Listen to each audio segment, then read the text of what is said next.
Me parece que el haber tenido la vivencia como maestra de que se puede romper el tiempo de todos lo mismo, el mismo material y todo eso, me permitió pensar de pronto sobre la autoridad dentro de la educación y qué significaba toda esa educación que viene solo de arriba. Todo eso yo lo empecé con niños como de favelas, también tristes y también pobres, y que el gobierno había llegado a la necesidad de, o se había dado ya el tiempo, después de mucho tiempo de que todo estaba ocupado, en crear el Estado y en crear las instituciones y demás. De pronto como que se le dio tiempo para ver al individuo, después de mucho tiempo de estar mirando solamente la cosa de todos, nosotros, todos, la cosa social muy, muy fuerte que viene en Israel. Eso fue una revelación, digamos, en Israel, que había individuos, y no en el sentido individual de que América habla, sino en el sentido de tomar en cuenta lo que la gente, con lo que cada uno desea, quiere, puede, sin juzgarlo desde afuera y sin estar solamente dedicado al Estado, controlador y también muy opresor del individuo, por el sueño nacional, digamos, que se entiende por qué había que todo era para sobrevivir como Estado y también forjar una sociedad que no había, entonces darle motivos comunes, y esto no era una sociedad, era un grupo de personas de cada lugar donde venía, y de diásporas diferentes, con diferentes culturas. Fue muy criticado en esa época, todo esto estoy hablando de los años 70. De ahí empecé a entender algunas cosas que andaban mal, y era los niños que tenían déficit disorder y que no estaban dentro de los que quedaban atrás se caían. Fue una forma de empezar a levantar los que quedan. De paso yo iba estudiando y demás, y hice el doctorado, siempre trabajé en sociedades oprimidas, hasta que entré en educación de maestros. Y en educación de maestros también todo venía muy de arriba, muy pensado de cómo debe ser. Y los maestros no desarrollaban una propia ideología. Maestros que yo enseñaba también eran de zonas más, no eran del centro del país. Acá hay centro y periferia. Yo siempre trabajé en la periferia, aunque vivo en el centro, siempre trabajé con la periferia. ¿La periferia qué sería? Kiryat Malachi, los lugares donde fueron inmigrantes que venían de los países árabes. Marruecos, yemenitas, surios, líbanos. Estos judíos venían con un déficit en cuanto a los que venían de Polonia, de Rusia, eran gente que, muchos de ellos venían de lugares que vivían en cavernas todavía. Diferencias en cuanto a desarrollo cultural. El asunto era cerrar el gap. Ellos conocían muy de arriba la teoría de Freire, y encontré que ese tema no estaba tratado en Israel.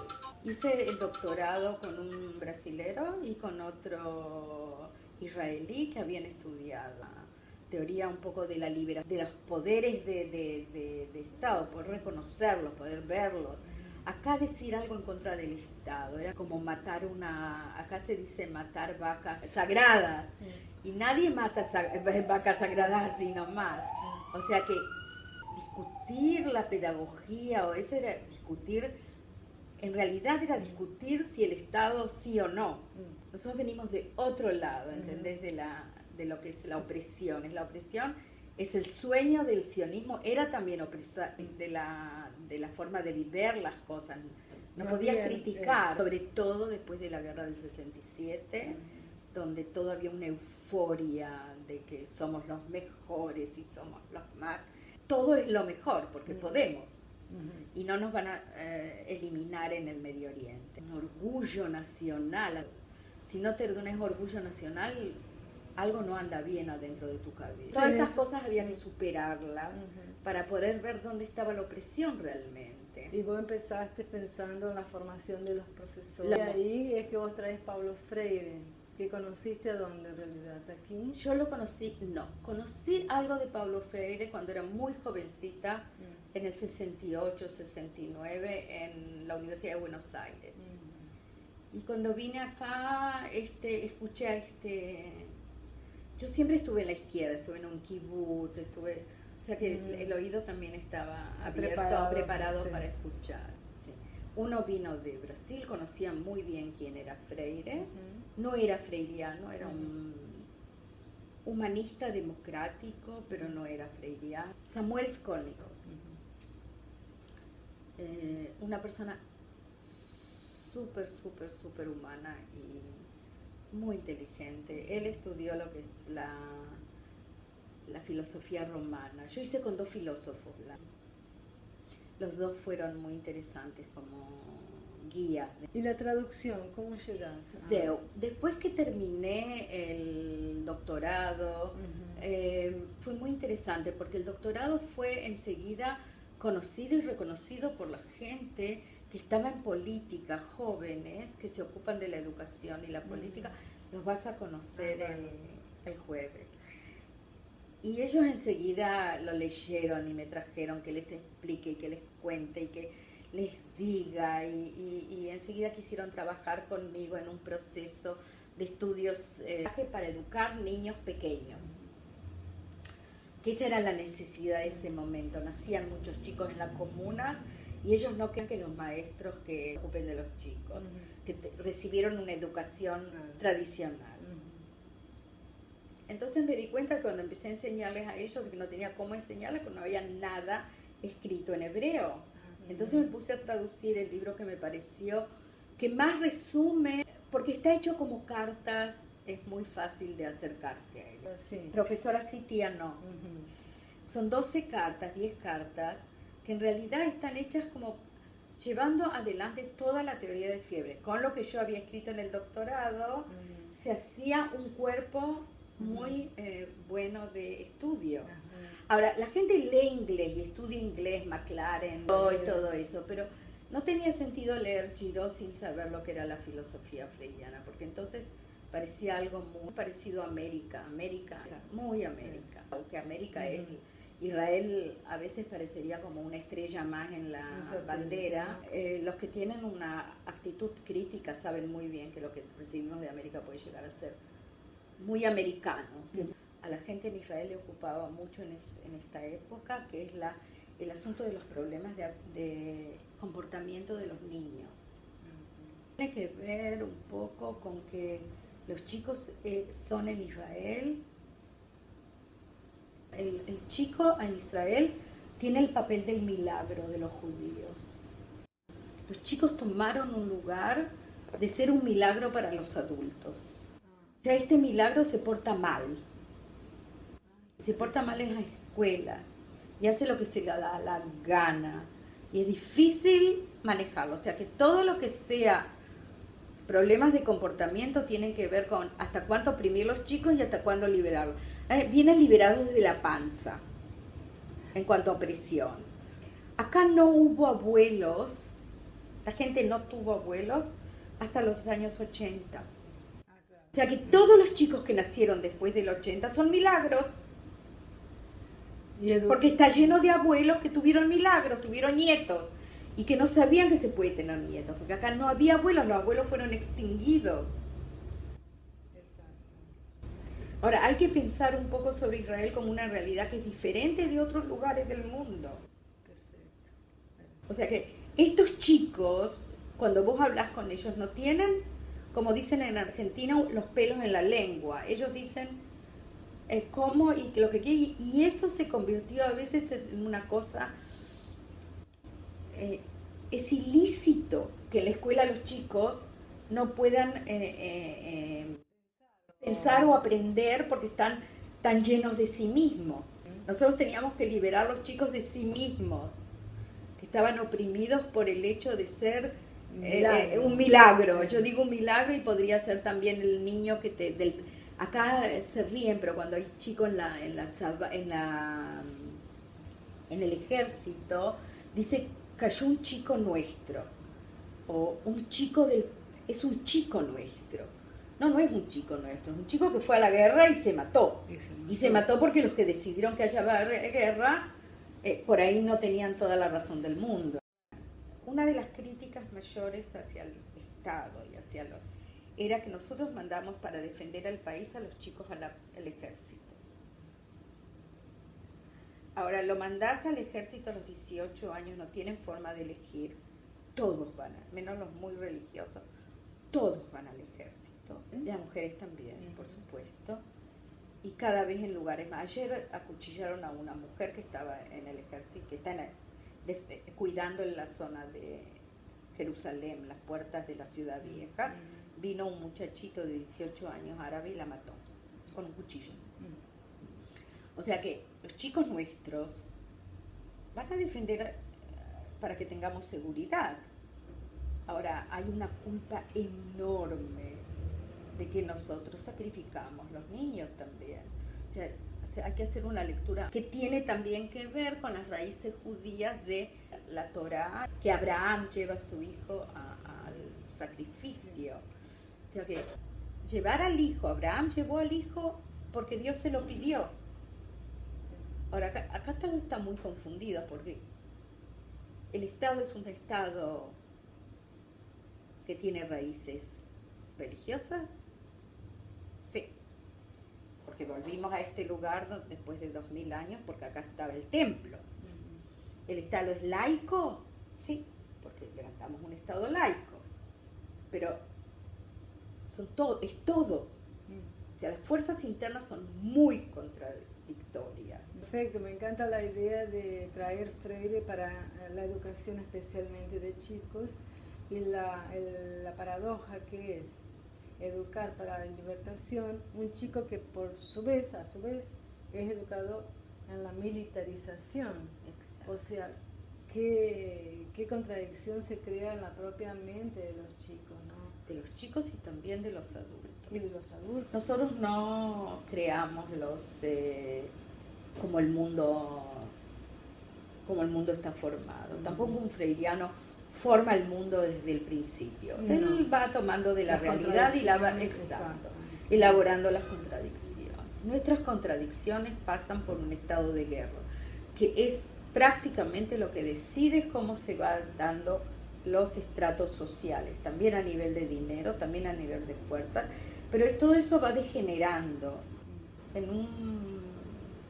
las cosas buenas vienen del ejército, como la tecnología súper avanzada, y eso se puede decir gracias a que hay guerras, porque eso está ahí.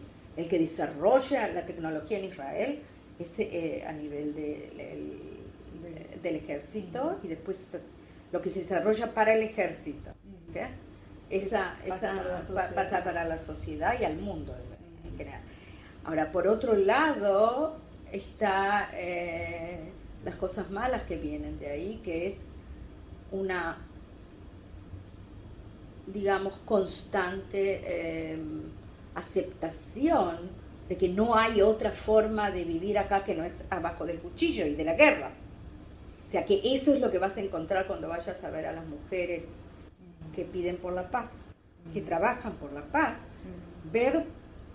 Mira, esto que te estoy contando ahora se rompió en el año 2000, cuando 4 mujeres madres salieron en contra de que maten chicos, que llevemos los chicos al ejército. Son las 4 mujeres que liberaron Líbano, quisieron sacar las fuerzas del ejército de Líbano. 4 madres que salieron y 4 madres que llegaron a poder lograr logros que no se conocen en el mundo, realmente. Poco se conoce, sí. No 4 madres. Contra todo el ejército fue, contra todo el gobierno. Y realmente se sacó. Ella decía, estamos matando chicos, que no hay una explicación lógica. ¿Por qué tenemos que estar en Líbano? Ahora, esas concepciones que se fueron creando en el país por la guerra, por la subsistencia, por el quedar vivo, también de que hay que estar colonizando lugares alrededor para que cuidar adentro, pero cada cosa es un límite, cada lugar a donde llegamos es un límite. Entonces corrieron el límite y lo vuelven a correr al límite. Es un país sin límites.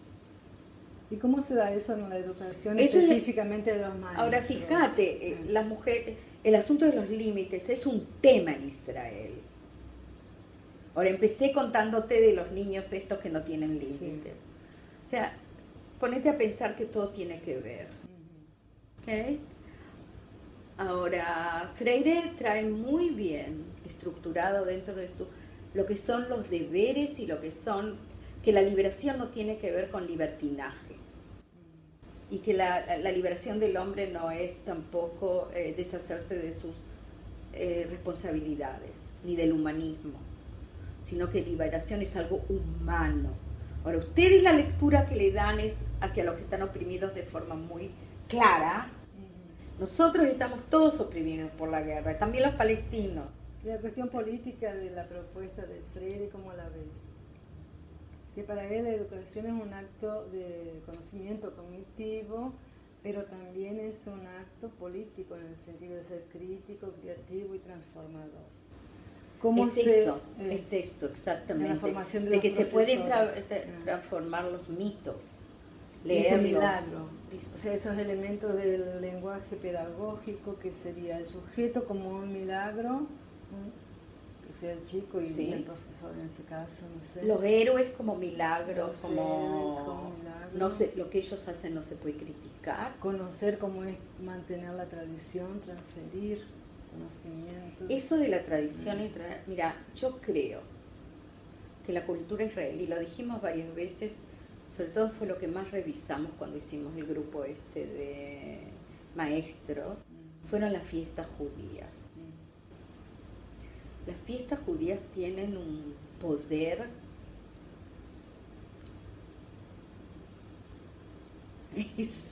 es increíble, porque ellos hacen, estas fiestas son las que en la primera fiesta te mataron, en el segundo te colgaron, el pueblo siempre fue mortificado y lo mataron a Inquisición. Somos los David contra Goliat, siempre esa es la imagen. Nosotros somos David, el mundo en contra, y nosotros los pobrecitos. Ahora, eso te ciega de ver de que en un lugar donde está tan desarrollado como que llegó a estar Israel, lugar con el ejército más grande que hay en el Medio Oriente, con una forma que puede competir con los ejércitos más grandes del mundo, se dieron vuelta las cosas. Nosotros somos Goliat. Pero eso es inaceptable, porque el chico, desde que el día que nace, él es David. Y de pronto vos le decís, momentito, si cuando vos tenés un rifle en la mano, no sos David, sos Goliat, el otro tiene el cuchillo o la rogatka, exacto, la gomita. O sea, todo es muy difícil dar vuelta. Es como que si siempre estaríamos educando en imagínate, una sala de muchos espejos, donde el chico hasta los 12 años estudia que se ve en este espejo y de pronto se da vuelta y dice, no, pero rega, un momento, yo soy ese, y o sea, toda esa imagen la cultura israelí es una cultura de espejos. Pero ¿cómo se llega a una cultura de paz a través de la educación, en el caso usando Pablo Freire, la referencia?